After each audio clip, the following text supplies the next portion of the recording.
नमस्कार। ज्योतिष शास्त्र में श्रद्धा और विश्वास रखने वाले सभी जातकों का पारलौकिक जगत चैनल में बहुत बहुत स्वागत है। मायावी राहु करेंगे धन वर्षा।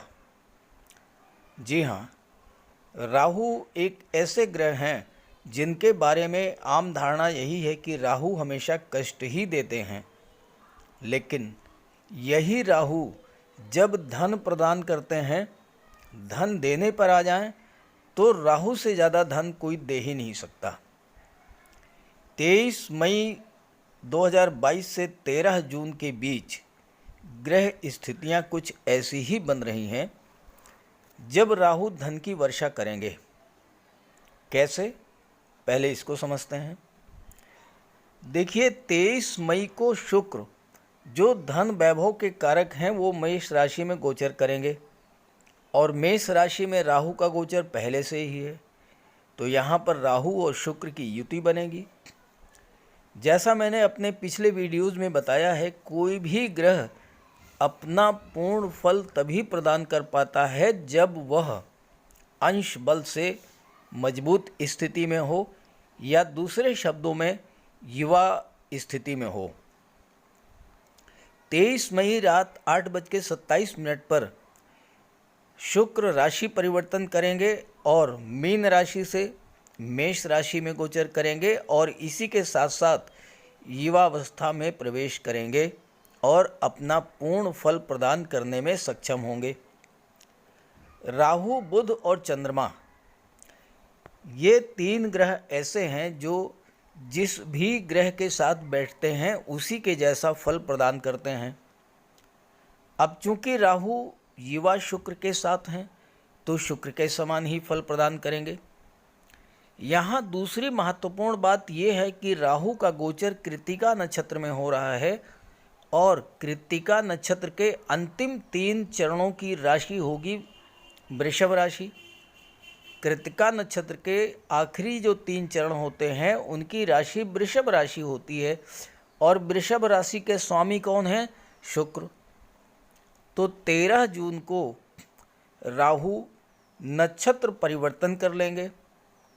13 जून तक शुक्र के नक्षत्र में रहेंगे, तो 23 मई से 13 जून के बीच 21 दिनों में राहु शुक्र के साथ होंगे और शुक्र के नक्षत्र में गोचर करेंगे।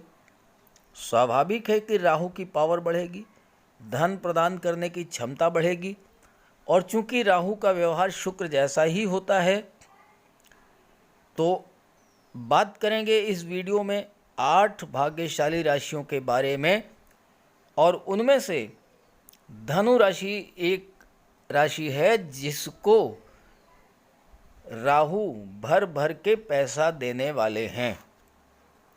तो चलिए वीडियो शुरू करते हैं।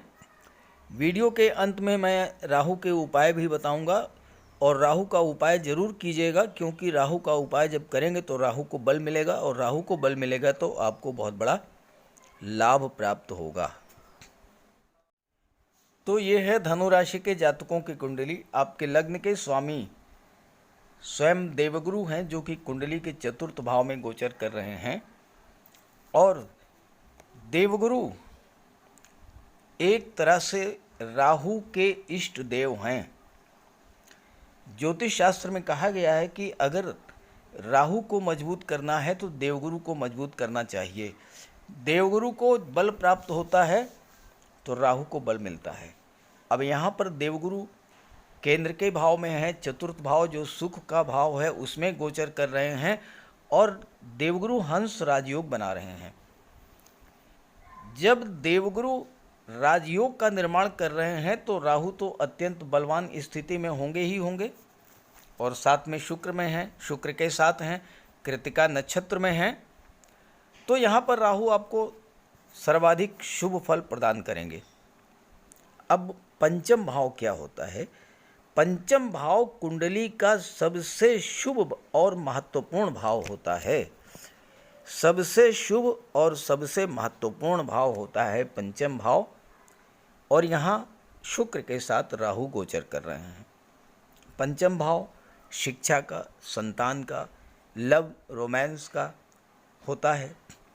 पंचम भाव आपके इष्ट का है, मंत्र साधना का है, पूर्व संचित पुण्यों का है, आपकी रिस्क लेने की क्षमता का है, इंटरटेनमेंट का है और ट्रेवल्स का है। एक बहुत ही शुभ भाव है पंचम भाव, और इस शुभ भाव में अत्यंत शुभ योग बन रहा है धनु राशि के जातकों के लिए।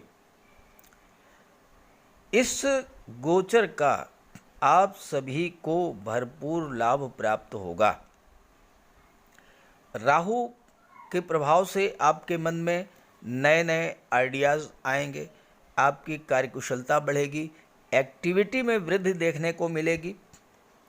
राहु और शुक्र की युति आपके उत्साह, उमंग और क्रिएटिविटी को बढ़ाने वाला होगा।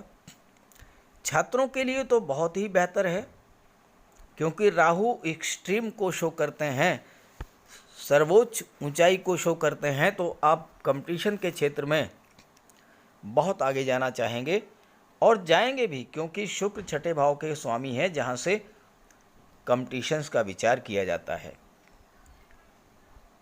पंचम भाव के स्वामी मंगल हैं, जो कि विदेश भाव में बैठे हैं। उच्च शिक्षा के लिए भी आप विदेश जा सकते हैं। शिक्षा के क्षेत्र में, आईटी सेक्टर में, मेडिकल के क्षेत्र में आप जो भी करना चाहते हैं वो कर सकते हैं। कुछ लोगों के लिए ये गोचर काल नए लव रिलेशंस डेवलप करने का भी समय होगा। जो लोग संतान चाहते हैं उनके लिए भी शुभ योग है।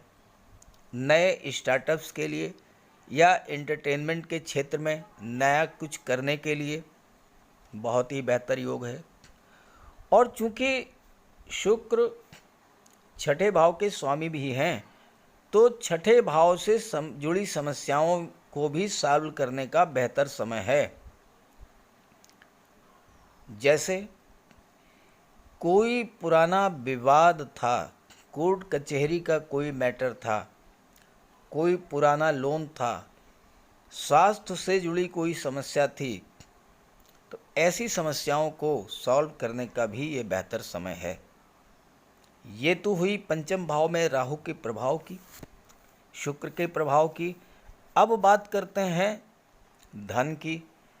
तो जैसा मैंने पिछले वीडियोज़ में बताया है कि 11वें भाव में राहु से ज़्यादा धन कोई दे ही नहीं सकता। और यहाँ तो 11वें भाव के स्वामी शुक्र हैं, और शुक्र की भी दृष्टि पड़ रही है और राहु की दृष्टि भी पड़ रही है 11वें भाव पर। 11वां भाव लाभ का होता है और राहु आकस्मिकता के कारक होते हैं। अचानक से आपको बहुत बड़ा धन का लाभ करा देंगे राहु। कहीं से आपको मोटा पैसा ज़रूर मिलेगा।